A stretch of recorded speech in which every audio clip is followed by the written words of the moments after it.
Hello together. In this video I want to show you how to block unknown calls on your Motorola Moto G42.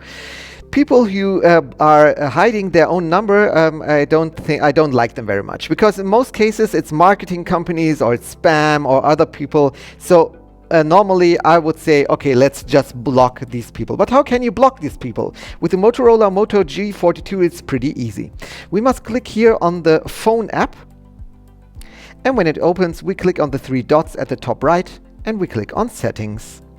When we are in our settings, we see a lot of options and we must click here on Block Numbers.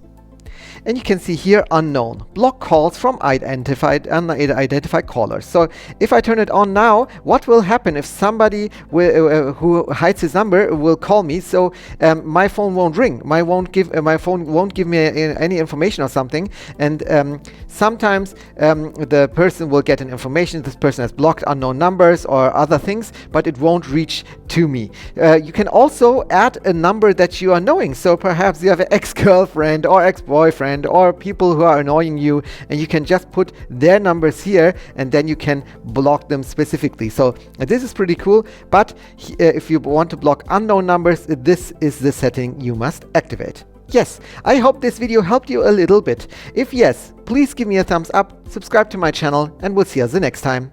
Bye bye.